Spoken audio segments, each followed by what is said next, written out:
सिर पे रख लिया, क्योंकि मटका लेकर आई थी तो मटके का मुंह सिर पे रख के लेकर और पहुंच गई घर। सास ने पूछा क्यों री बेटा? जल भरने गई थी तो वो मटका कहाँ गया? तो सास से कहा कि वो तो मैं जल भर रही थी तो फूट गया। तो कहा कैसे फूट गया? तो कहा तू तो पानी भरने गई थी। तो कहा मटके का मुंह बांधा, कुएं में उतारा, टकरा या फूट गया। सास ने कहा तूने बाल्टी को नहीं बांध कर नीचे डाला था?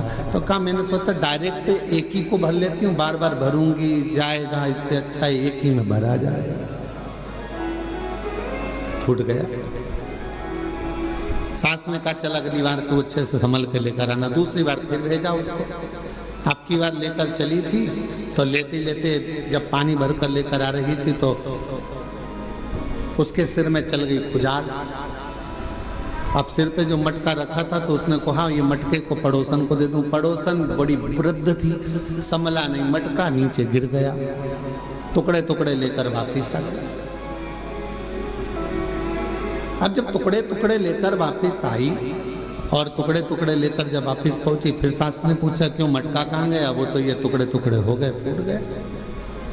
अब आपसे हम पूछें, छत्तीसगढ़ की जीजियों और जितने भी मेरे जीजा हुन बैठे हैं, जगह जगह से आए हुए जीजिए जीजा बैठे, आपसे हम पूछें कि ईमानदारी से बोलो, एक बार मटका तोड़ दिया, 2 बार तोड़ दिया, 3 बार तोड़ दिया, 4 बार तोड़ दिया, फिर 5वीं बार सास तुम्हें पानी भरने भेजेगी क्या?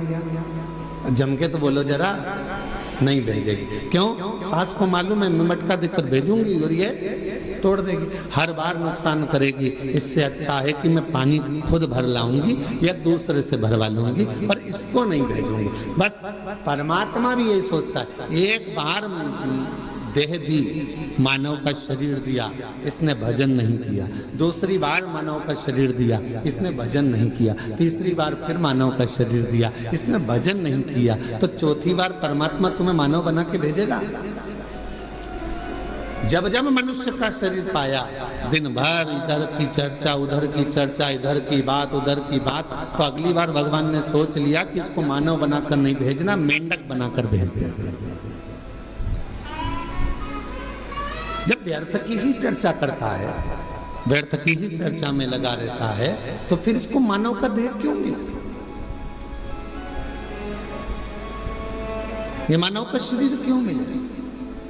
शिव महापुराण की कथा कहती है व्यर्थ खर्चा और व्यर्थ चर्चा। व्यर्थ खर्चा भी ऐसा ही होता है, फालतू का खर्चा कर रहे हो, यहाँ लगा रहे, वहां लगा रहे, वहां लगा रहे, अच्छी जगह नहीं लगा पाए तो फिर तो जीवन बेकार।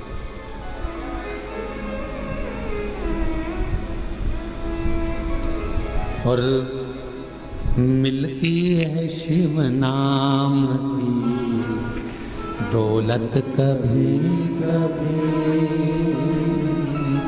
मिलती है शिव नाम की दौलत कभी कभी, होती है अपने भाग्य से शिव पुराण कभी कभी। ये प्रभु कृपा से ये मानव देह मिला है, प्रभु कृपा से ये कथा श्रवण करने को मिली है, प्रभु कृपा से ये दामोदर मास, ये कार्तिक का महीना मिला है, और प्रभु कृपा से आप और हम भगवान शंकर की पवित्र चर्चा करने के लिए, शिव चर्चा करने के लिए, शिव उपासना करने के लिए, शिव नाम लेने के लिए, ये कार्तिक के महीने में बैठकर भगवत भजन करने के लिए अपन यहाँ आए, भगवान शंकर की चर्चा करने के लिए अपन आए, शिव नाम लेने के लिए अपन आए। ये प्रभु कृपा से, ये भगवान की कृपा से। और बड़ी मुश्किल से तो मिली, और बड़ी मुश्किल से भगवत भजन मिला, बड़ी मुश्किल से भगवत नाम मिला, बड़ी मुश्किल से मानव का देह मिला, और बड़ी मुश्किल से ये मनुष्य शरीर प्राप्त हुआ, और उसको ऐसे ही गवा दे तो क्या मतलब का? वो कहते हैं ना, मैंने मानव जन्म तुझको हीरा दिया, मैंने मानव जन्म तुझको हीरा दिया, तू व्यर्थ गवाए तुम्हें क्या करूं, तू व्यर्थ गवाए तुम्हें क्या करूं। देखो हीरे जैसा शरीर दिया परमात्मा ने, ये शरीर प्रदान किया क्यों करा? कि मानव देह मिला है, मृत्यु लोक में जाना थोड़ा भजन करना। भगवान ने ये कभी नहीं कहा कि तू काम मत कर, भगवान ने ये नहीं कहा कि तू परिवार मत संभाल। मेरा परमात्मा सारे पुराण, सारे वेद, सारे शास्त्र एक बात जरूर कहते हैं कि मृत्यु लोक में आए हो, संसार में आए हो, तो अपने परिवार को पालना भी पड़ेगा, पोषण भी करना पड़ेगा, संभालना भी पड़ेगा, नाते रिश्तों में रहना भी पड़ेगा, कुटुंब कबीले में भी रहना पड़ेगा। सबके साथ रहकर थोड़ा सा समय परमात्मा के लिए निकालना। और मुख से जब तेरे इस मानव देह से दिन भर में एक बार भी श्री शिवाय नमस्तुभ्यम निकल जाए तो समझ लेना मानव देह कृतार्थ।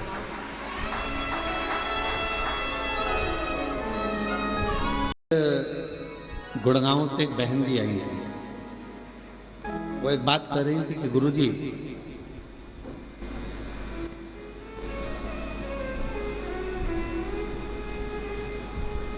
मैं जहाँ रहती हूँ उस गांव, उस सोसाइटी से शिवजी का मंदिर कम से कम 3 किलोमीटर दूर है। अब मैं रोज बेटे से कहूँ कि मुझे तू 3 किलोमीटर दूर मंदिर लेकर जा, ले जाएगा क्या? अरे बोलो तो जम के। मैं अपने पति से कहूँ कि तू 3 किलोमीटर दूर मुझे मंदिर लेकर चल, रोज रोज ले जाएगा क्या?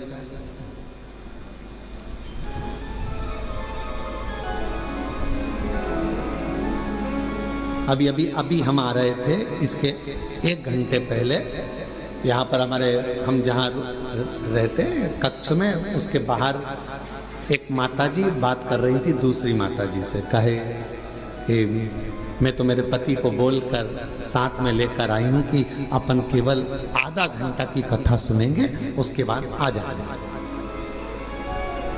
हम कल से आए हैं और कल हमारा पति यहाँ आया और कहने लगा चल अपन यहाँ से फिर चलते हैं, चल चल चल।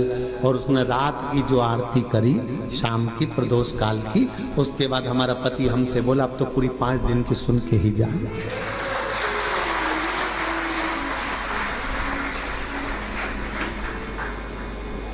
तो माताजी ने पूछा नोएडा वाली ने कि गुरुदेव ये बताओ कि हम 3 किलोमीटर दूर ना बेटा लेकर जाए, 3 किलोमीटर दूर ना हमें हमारा पति लेकर जाए, 3 किलोमीटर दूर बिना मैं साधन के जा नहीं सकती, और नीचे उतर के इतनी ट्रैफिक में जाऊं और कुछ हो जाए, शरीर को कोई ठोकर मार जाए, टल्ला देकर चले जाए, शरीर में कष्ट हो जाए, तो फिर मंदिर कैसे जाऊं? अब आप बताओ, आप कहते हो सारी समस्या का हल 1 लोटा जल, अब ये समस्या भी मेरी मिटा,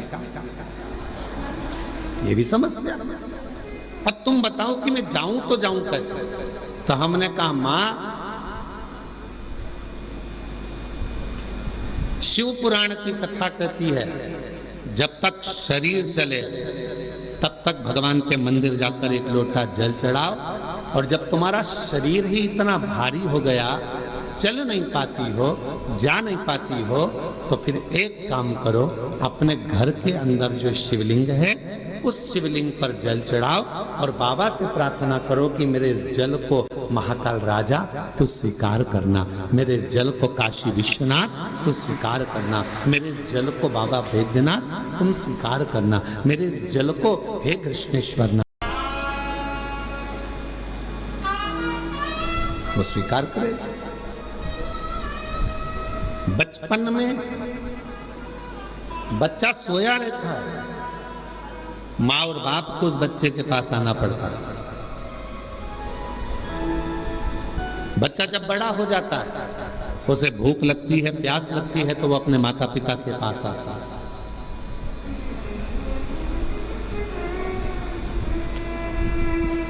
शिव महापुराण की कथा कहती है जब शरीर में कष्ट है, रोग समाहित हो गया, पूरा शरीर शिथिल हो गया, आप मंदिर नहीं जा सकते, तो एक काम करो, घर में जो शिवलिंग है उस पे जल चढ़ाकर आचमन करो, और अगर इतना भी नहीं चल सकते हो तो पलंग पर भी अगर पड़े हुए हो तो मानसिक पूजन करो। आज मैंने भोलेनाथ जी को जल चढ़ा दिया है, बाबा मैंने आपका जला हुआ पी लिया है। श्री शिवाय नमस्तुभ्यं, श्री शिवाय नमस्तुभ्यं, श्री शिवाय नमस्तुभ्यं श्री शिवाय नमस्ते। बाबा मैंने जल चढ़ा दिया, बाबा मैंने आचमन कर लिया, पलंग पर पड़ो, शरीर नहीं चल पा रहा, आप अपने कमरे से निकल भी नहीं पा रहे हो, कहीं जा भी नहीं पा रहे हो, तो भी उस शिव को याद करो, उसका भजन करो, उसका स्मरण करो। तुम नहीं जा सकते तो क्या हुआ, तुम्हारे भक्ति के बल से एक दिन कुबेरेश्वर बाबा तुम्हारे दरवाजे तक जरूर पहुंचेगा, तुम्हारे घर तक जरूर पहुंचेगा। आप जाओ उस तक।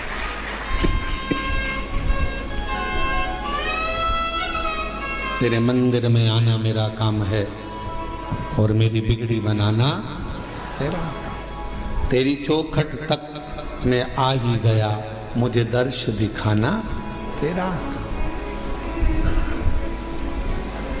हम शिव के करीब हमें पहुंचे। जरूरी नहीं कि आप मंदिर तक जाएंगे, जरूरी यह है कि आपका विश्वास, आपकी दृढ़ता, आपकी श्रद्धा, आपका भरोसा एक ना एक दिन मेरे कुबेरेश्वर बाबा को तुम्हारे घर तक लेकर जरूर आएगा, तुम्हारे दरवाजे तक जरूर आएगा। और मैंने तेरे ही भरोसे बाबा, तेरे ही भरोसे हवा बिछ उड़ती जाएंगी, बाबा डोल तो छठी नाम कटी जाएंगी। भोले मेरे बदन शंभू मेरे बदन हवा बिछ उड़ती जाएंगी, बाबा डोल तो छठी नाम कटी जाएगी। आप थोड़ा इंतजार करो, वो आएगा, दुख मिटाएगा। कोई कहे कि हम मंदिर तक ना जाएं, कोई बात नहीं, शरीर में कष्ट है मत जाओ, पर शरीर अच्छा है, चल सकते हो, जा सकते हो, तुम्हारे घर में चल रही है, तो इस शरीर से शिवालय तक जरूर जाओ, शंकर के मंदिर तक जरूर जाओ।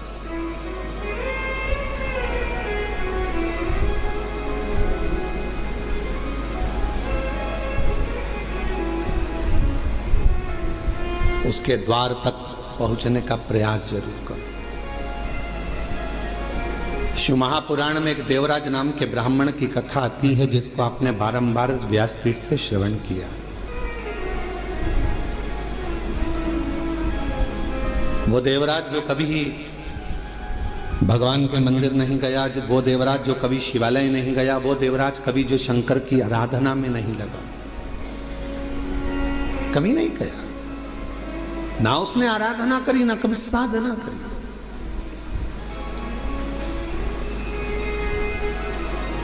चोरी का धन लिया, एक पर नारी के कहने पर स्त्री के कहने पर, जिससे वो प्रेम करता था, जिससे वो स्नेह करता था, उस नारी के कहने पर रानी के गले का हार चुराकर वो लेकर अपनी उस जिससे प्रेम करता था उसको देने के लिए जा रहा था, और शरीर में पड़ गया ताप, बुखार। इतना ताप पड़ा कि उससे सहन नहीं हुआ कि मुझे ठंड लग रही है, बहुत ठंड लग रही। कहाँ जाऊं? टूटा सा शिवालय था, और टूटे से शिवालय में एक दीवार से दुबक कर बैठ गया। अब उसको क्या मालूम कि अंदर एक कोई विद्वान ब्राह्मण बैठा हुआ है और वो शिव महापुराण का पाठ कर रहा है, शिव महापुराण को श्रवण करा रहा।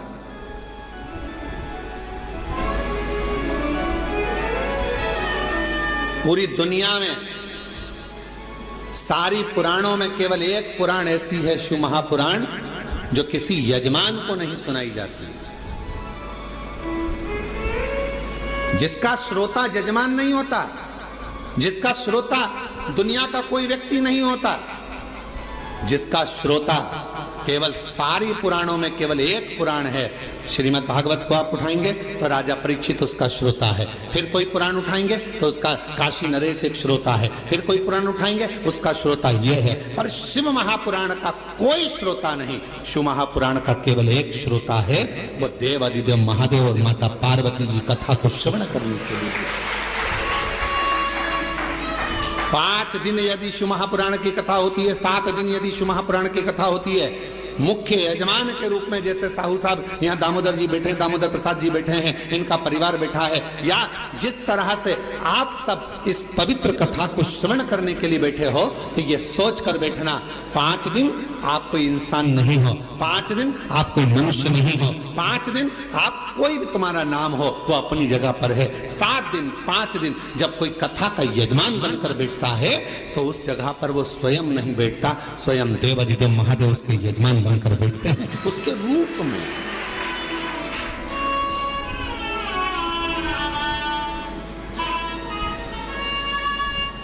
जितने कथा के पंडाल में बैठे हो, जितने कुबेरेश्वर बाबा की धरा पर, कंकर शंकर की भूमि पर तुम जहां बैठे हो, चाहे तुम्हें जहां छांव मिल गई, तुम जहां जाकर बैठ गए, तुम कहीं पर भी बैठकर कथा को श्रवण कर रहे हो, समझ लेना कि आप कोई साधारण नहीं हो। मेरा शंकर आपके रूप में कथा को श्रवण करने के लिए बैठा है, शिव महापुराण की कथा सुनने के लिए बैठा है। और कोई पुराण होती तो हम कह देते कि इस पुराण का यजमान ये है, उस पुराण का यजमान वो है, पर शिव महापुराण की कथा जब चंचुला देवी ने अपने पति बिंदुक के लिए कराई और चंचुला देवी जब पुराण कराने के लिए पहुंची तो स्वयं देवऋषि नारद ने कह दिया कौन सी पुराण कराना है, तो देवऋषि नारद ने पूछा